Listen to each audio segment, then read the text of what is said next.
To truly understand the new East End of London, you've got to begin in its old one, Shoreditch. There are few places in London that polarise public opinion quite like the Suez Ditch. It's the home of startups, a fixie-riding, craft-swilling, mustachioed wonderland. It's the late-night playground of the Box Park buffoons, the city of whippets and weed, haunted by a constant low murmur of Audi A5s and dread. It's the graffiti tour hotspot, the Gorman's Arcadia, the time-out wet dream, the ground zero of bland London gentrification. Knees up Mother Brown, it's not. But how did it get like this? Where did the old East End of yesteryear go, with its carpeted boozers, pie and mash shops, and misty-eyed piano sing-alongs?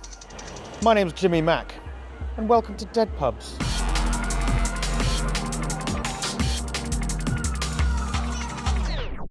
A verge in front of your house, and grass, and a tree for the dog, said wee Johnny Betjeman of the commodious allure of suburbia.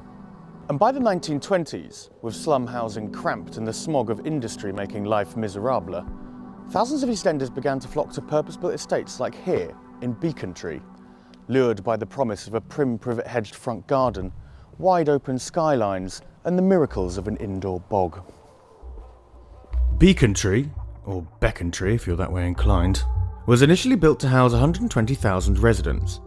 But after the Second World War, with much of those East End slums now reduced to rubble, thanks Fritz, further housing developments began to spring up daily. In places with exotic, mysterious names. Places like Dagenham, Gidea Park, Upminster, Rush Green, Hornchurch, Collier Row, Emerson Park, Rise Park, Rainham, Chadwell Heath, Averley, Corbett's Tay, Elm Park, Marksgate, Harold Wood. Yeah, okay. Yeah, bye. Buoyed by optimism for the idyllic life ahead of them, the intrepid migrants took with them the community's signifiers and sensibilities of the East End they'd left behind. The butchers, the laundrettes. And its pie and mash shops. Oh. You see, that's the trouble with the new East End. It's already changing. Or maybe it's the trouble with pie and mash itself. A 2 and 2 is a curious beast. An old staple of the East End community, the pie and mash shop, with its formica tables, chilli vinegar and affable proprietor, is supposedly on its way out in London proper, where there were once over 100 premises, as it migrates with the Cockney diaspora to places like here, on the Isle of Sheppey. But the rules and regulations that make pie and mash so distinctly old London might just be the very thing that extirpates it. A proper East End pie and mash, so the Guardians say, contains no butter in the potatoes, no real seasoning to the pie, no other fillings beyond minced beef and, occasionally, eels. You must have liquor, you must eat with a spoon, and the only acceptable condiment is chili vinegar. It seems blindingly obvious that to keep these great institutions alive, there must be some kind of modernisation. More seasoning, more fat, more choice. Or they'll fall out of fashion completely. But you know something that's never going out of fashion? Pubs. It's true, you can still find the odd proper pub in East London harking back to a bygone era. The Victory, the Hungerford Arms, or the Hare. But for an accurate depiction of Cockney drinking in 2025, you've got to come out to the rolling hills and tarmacked drives of the Essex borderlands, to places like here, the Alderman. It first opened in 1959 as the 6th public house on the undulating topography of Harold Hill. Eventually 9 were built, although today only 3 remain. Requiescat in Pace, the Duckwood, closed in 2013. The Morris Dancer, closed in 2016. The Pompadours, also closed in 2016. William the Conqueror, closed in 2017.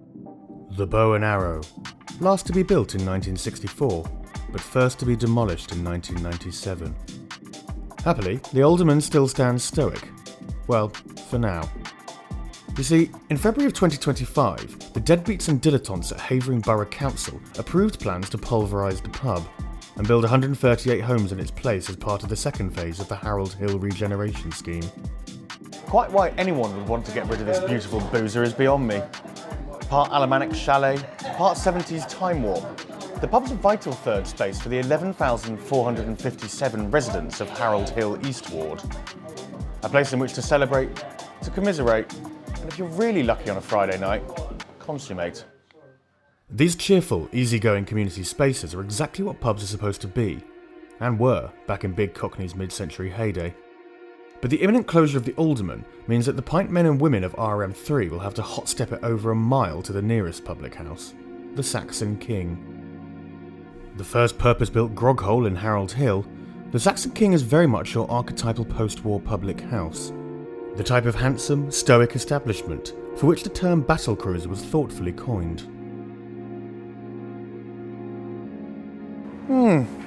All those delicious pints have left me rather peckish. I don't suppose there's anywhere around here to get, I don't know, maybe 4 to 6 pounds of smoked American cow, is there? Yeah. The concept of a gastropub is, of course, nothing new. But with trade plateauing in the age of moderation, out here, traditionally wet-led pubs are increasingly turning to food to lure in punters. In the Saxon King's case, they've donned their proverbial Stetson and yeed a jolly ha with the introduction of a Yank-inspired meat menu. Landlady Jane Phillips first fired up her Big Buddy smoker in August of 2025, and since then has been serving up the best barbecue this side of Brentwood. And what's she got to say for herself then? I mean, yeah, it's been a lovely surprise because, you know, people are travelling here from outside areas. You know, we focus on the demographic round here. They've been coming in from Upminster, from Hornchurch, Shenfield, Brentwood. Thanks, Jane.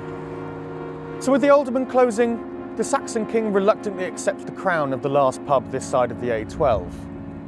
It's understandable why they now serve so much more than just pints. It's far harder to run a wet-led pub out here in suburbia than it is in the chaos and commotion of Zone 2. You're constantly under threat. From developers, from changing tastes, and from the rising cost of grog, pushing local booze hounds to explore cheaper, cannier alternatives.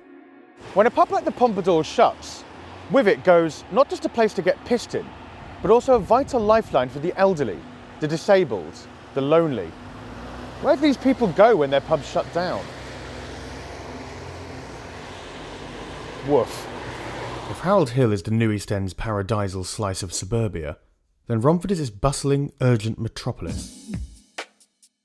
It's a place that comes alive at night, a mini-city enclosed by the throb and hum of the A125.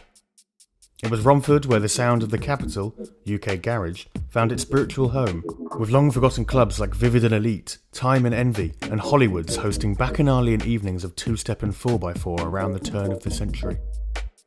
It's Romford where the last dog track in London lies, a canine shrine to a fading way of life. It's Romford where the stars of snooker were born, and where today its most famous sons occupy a peculiar, Chinese-loving, GB News scaremongering place in the public psyche. But out of all of the New East End, it's Romford that's facing the biggest crisis of its identity. It's an area that's traditionally felt unlike any other. Not quite London, but not quite Essex either. It was the New East End encapsulated, a bustling Cockney market town where, they'll tell you wearing sunglasses softly hued in rouge, everybody knew everybody. All the shops and pubs were open and well used, and crime was virtually non-existent. But since 2002, the population of Romford has grown by a not insignificant 27.2%. The Romford Master Plan, Havering Council's grand redevelopment project, wants to increase that number by a further 25,000. The future of Romford is clear, busier, more diverse, and with an architecture that feels almost like anywhere else in London. Why did so many East End pubs close? Many have blamed the influx of residents from countries or religions that don't permit alcohol, but that doesn't quite tell the whole story. There was first Cockney migration away, the smoking ban, cheap supermarket hooch, pig-greedy property developers, the rising cost of running a pub, the rising cost of a pint, changing tastes. A lot of these traditional East End pubs just couldn't compete with the cruel hand of modernity. Happily, in RM1 there still exists some very good pubs indeed. At least that is in the brief world before the great Romford Master Plan comes to fruition. Like many of the pubs of the New East End, the weak shift behind me does a roaring trade in that most Cockney of sensibilities. A good old-fashioned sing-song. Most nights each week, this spectacular-looking establishment brings the noise with karaoke, cabaret, DJ sets and live music. Built in the 1930s, the Wheatleaf today is everything you'd want in a public house. Gregarious, aesthetically pleasing, and bursting with real characters. It's the kind of boozer that was once 10 a penny in the East End of London, and today exists almost solely out here. A community front room where everyone's a friend, a way of life, a place by Cockneys, for Cockneys.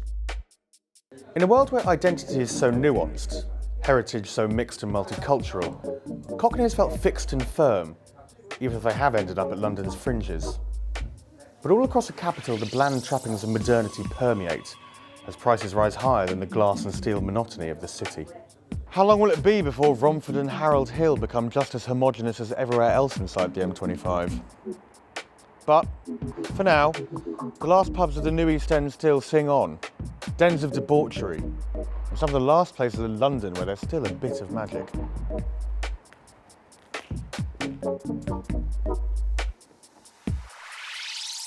My body craves for you. When you kiss my lips, make me